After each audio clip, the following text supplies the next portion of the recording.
Hi guys, આજે આપણે ચકરી બનાવીશું અને હું તમને એમ કહું કે માત્ર તમારે વાસણની અંદર આ લોટ લેશો અને સીધું પાણી નાખો અને સીધી જ આપણી માટે ચકરી છે એ બની અને તૈયાર થઈ જશે. કારણ કે આપણે એમનું પ્રીમિક્સ તૈયાર કરીશું. બિલકુલ સરળ રીત, પણ નાની નાની બાબતો ધ્યાનમાં રાખશો એટલે એકદમ સરસ ચકરી છે તૈયાર થશે. કે ઘણી વખત એવું બનતું હોય છે કે તેલમાં જતાંય છૂટી પડી જતી હોય છે, તો આપણે નાની નાની બાબતો ધ્યાનમાં રાખીશું ને તો ખૂબ જ સરસ આપણી ચકરી છે તૈયાર થશે. તો સૌથી પહેલાં એક વાસણની અંદર એક કોટનનું કપડું રાખી દઈશું. હવે કોઈ પણ ઘરની કટોરી સેટ કરી લેશું. તો મેં નાનકડી કટોરી સેટ કરી છે અને એ અડધી ભરી અને મગની ફોતરા વગરની દાળ લીધી છે.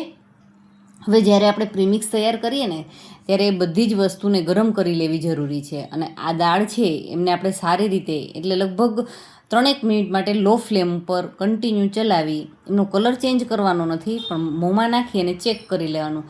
દાણો એમનો ક્રિસ્પી થઈ ગયો એટલે સમજી લેવાનું કે પરફેક્ટ છે. હવે જે આપણે વાસણની અંદર કપડું રાખ્યું છે એમની અંદર આપણી દાળ લઈ લઈશું, જેથી કરી ઓજ છે એ કપડું શોષી લે અને પરફેક્ટ તૈયાર થશે. અને જો માપે એકદમ સરળ છે. અડધી બાઉલ આપણે મગની દાળ લીધી હતી, હવે આખું બાઉલ ભરી અને દાળિયાની દાળ લીધી છે. જે ચણાની દાળ, શેકેલી દાળિયા માટેની જે દાળ આવે છે એ દાળ લીધી છે. હવે તમને થશે કે શેકેલી છે તો એમને શું કરવાને આપણે ગેસ પર ચડાવીએ.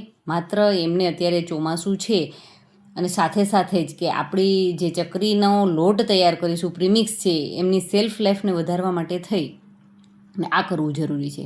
તમે જોઈ શકો છો કે ચોમાસાના કારણે ઘણી વખત ભેજવાળા વાતાવરણને કારણે દાળ છે પોચી થઈ ગઈ હોય, તો આ રીતનો દાણો ક્રિસ્પ થઈ જાય એટલે પરફેક્ટ છે. તો એ પણ 1-2 મિનિટ માટે ચલાવી લીધી. અને હવે 2 બાઉલ ભરી અને ચોખાના પૌવા લીધા છે. સાથે જ લીમડાના પાન પણ લઈ લેશું, એમના સુગંધ છે ખૂબ જ સરસ આવશે. અને હવે એમની અંદર આપણે 1 ચમચી ભરી અને ધાણા લીધા છે અને 1 ચમચી ભરી અને વરિયાળી લીધી છે. હવે આ મિશ્રણને એકદમ સારી રીતે શેકવાનું છે, કારણ કે જો પૌવા પોચા હશે ને તો આપણે એમનો જ્યારે લોટ કરીશું ને ત્યારે પરફેક્ટ નહીં થાય. અને સાથે સાથે લીમડાના પાન છે એમને પણ એકદમ આપણે કડક કરી લેવાના છે, જેથી કરી આપણું પ્રીમિક્સ છે બિલકુલ લાંબો ટાઈમ સુધી એકદમ સરસ જ રહે. અને જુઓ, માપમાં તમે જોયું ને કે અડધું બાઉલ મગની દાળ, આખું બાઉલ ભરી દાળિયાની દાળ અને એમનાથી ડબલ એટલે કે 2 બાઉલ ભરી અને ચોખાના પૌવા લીધા છે. હવે આ બધું મિશ્રણ છે 3-1 મિનિટ માટે થશે એટલે એકદમ સરસ ક્રિસ્પ થઈ જશે. હજુ એ ક્રિસ્પી થયું નથી તો આપણે 1-8 મિનિટ માટે હજુ એમને ચલાવી લેશું અને સરસ એવા પાનને પણ આપણે કડક કરી લેશું. હવે તમે 1-2 મિનિટના સમય બાદ જોશો તો ખૂબ જ સરસ એમનો જો પૌવાનો ભૂકો છે હાથની મદદથી કરીએ છીએ થઈ જાય છે અને પાંદડા પણ સરસ તૂટી એમને પણ ભૂકો થઈ જાય છે. હવે આપણી પાસે રહેલી જે બંને દાળ હતી એમાં આ મિશ્રણને આપણે નાખી દઈશું. અને હવે ગેસની ફ્લેમને બંધ કરી દીધી છે. વાસણ ગરમ છે, ગેસ ગરમ છે. ગેસ ઉપર જ આપણે આપણી આ વાસણ રાખી દઈશું અને એમની અંદર આપણે 3 બાઉલ ભરી અને ચોખાનો ઝીણો લોટ લીધો છે. હવે લોટ છે આખો આપણે વાસણ અંદર ફેલાવી દઈશું, કારણ કે વાસણ ગરમ હશે ને એટલે ખૂબ જ સરસ એ ગરમ થઈ જશે. હવે એમની અંદર આપણે ચાટ મસાલો લીધો છે, સાથે સાથે આમચૂર પાવડર લીધું છે, લાલ મરચું પાવડર લીધું છે.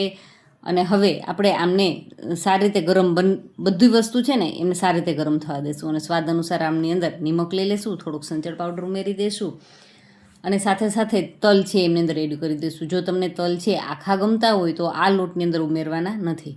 હવે જો આ બધું છે તમને થશે કે લોટને શું ગરમ કરવાની જરૂર છે, પણ મેં તમને કીધું એ મુજબ કે પ્રીમિક્સને લાંબો ટાઈમ સુધી સારી રીતે સાચવવું હોય, તમારે ફ્રીજ વગર લગભગ 3-1 મહિના સુધી આરામથી બહાર રહી શકશે પ્રીમિક્સ છે.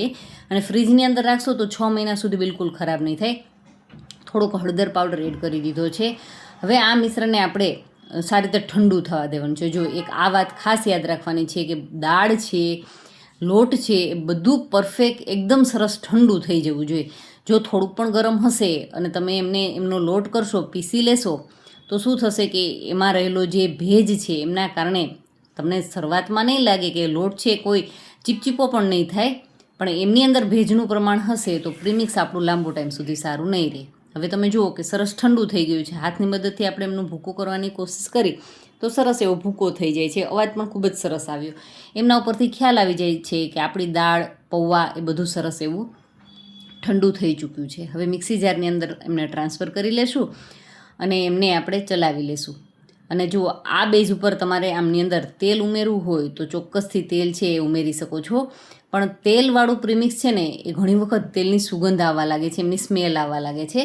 તો એ ન થાય એમના માટે થઈ તેલ અત્યારે આપણે ઉમેરશું નહીં. પણ જ્યારે આપણે ચકરી બનાવીએ ત્યારે બસ લોટની અંદર તેલ ઉમેરો, પાણી ઉમેરો, કણક તૈયાર કરો અને ચકરી તૈયાર કરી લો.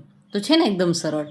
હવે આપણી પાસે રહેલા જે મસાલાવાળું લોટવાળું જે મિશ્રણ છે એમને આપણે લઈ લીધું છે અને એ બધું ચલાવી લેશું એટલે શું થશે કે પરફેક્ટ એ સરસ એવું મિક્સ થઈ જશે. માત્ર એમને આપણે 8-10 સેકન્ડ માટે જ ચલાવીશું.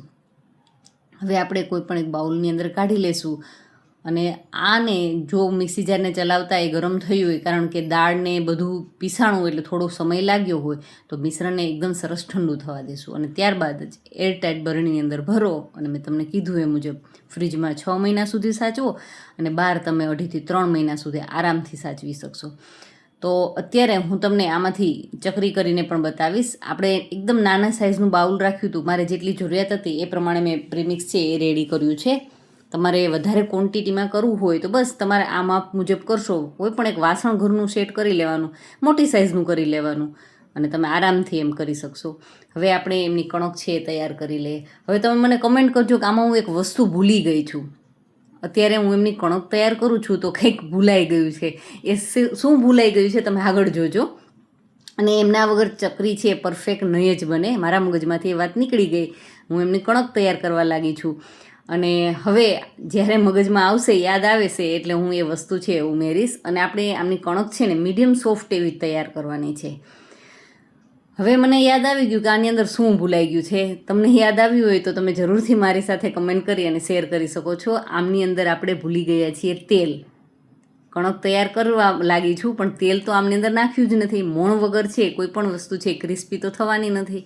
એકદમ મોંથી આરામથી ભાંગી જાય એટલી સરસ સોફ્ટ ચકરી કરવા માટે થઈ તેલનું મોણ ઉમેરવું જરૂરી છે. તો મેં 2 ટેબલસ્પૂન ભરી અને તેલ ઉમેર્યું છે અને હવે આપણી કણક છે એ પણ સરસ રેડી થઈ ચૂકી છે.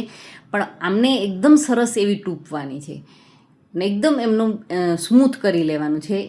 અને અત્યારે તમે જોઈ શકો છો કે ખૂબ જ સરસ એમને મેં 3-1 મિનિટ માટે ટૂંપ્યા બાદ એકદમ એવી સોફ્ટ સરસ કણક છે એ તૈયાર થઈ ગઈ છે. અને તમારે જો તલને આખા રાખવા હોય ને તો આપણે જ્યારે બધા મસાલાની સાથે તલ ઉમેર્યા ને ત્યારે તલને નહીં ઉમેરવાના અને પ્રીમિક્સ રેડી થઈ ગયા બાદ તમે તલ ઉમેરી શકો છો, જેથી કરી તલ છે આખા રહી શકે. અને હવે ઘણી વખત તેલમાં જઈને તલ છે છૂટા પડી જતા હોય છે, એમના માટે થઈ અને મેં તલ છે જ્યારે લોટ ઉમેર્યો ને ત્યારે તલ છે એમની અંદર ઉમેર્યા હતા, જેથી કરીને શું થશે કે તલનો દાણો છે એ ભાંગી જશે. ફ્લેવર તો સરસ આવવાની જ છે અને સાથે સાથે તેલમાં જતાં એ છૂટું પણ નહીં પડે. હવે તેલથી ગ્રીસ કરેલું કોઈ પણ એક વાસણ લેશું અને બસ એમની અંદર આપણે ચકરી તૈયાર કરવાની છે.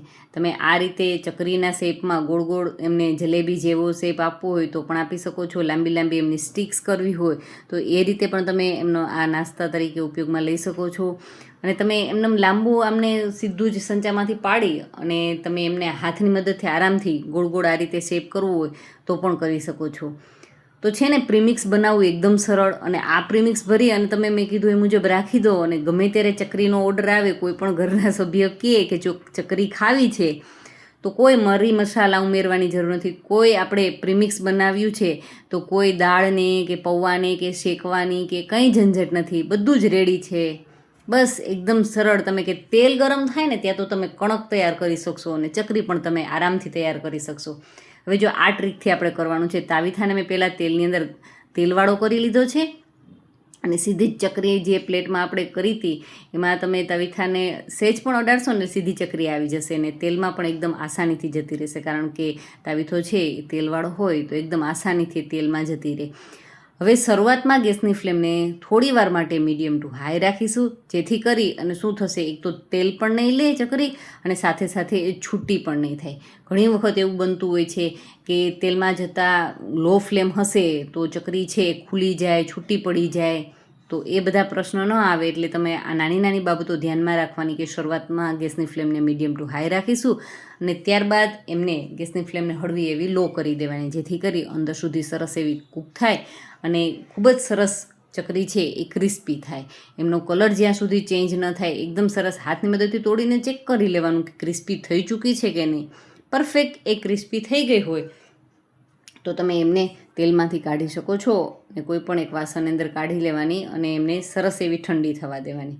હવે એ જ રીતે આપણે બધી ચકરી છે એ ફ્રાય કરી લેશું અને જેટલી આપણા વાસણની અંદર આવે ને આરામથી એટલી ચકરી છે ગોઠવી દેવાની અને એકબીજાની ઉપર ન આવે ને એની થોડીક કાળજી રાખવાની, નહીં તો શું થશે કે પલટાવતી વખતે ઘણી વખત એ ખુલી જાય અને બંને છેડાનો અંદરનો જે છેડો હોય અને બહારનો છેડો છે ને એકદમ સારી રીતે દબાવી દેવાનો. તો જોયું ને કે એક નાનકડી વાટકીમાંથી આપણી પાસે કેટલી બધી ચકરી તૈયાર થઈ છે. એકદમ શુદ્ધ ઘરે આપણે તૈયાર કરી છે અને સાથે સાથે એ હાઇજેનિક પણ તૈયાર થઈ છે. તો છે ને એકદમ સરળ. Thank you for watching.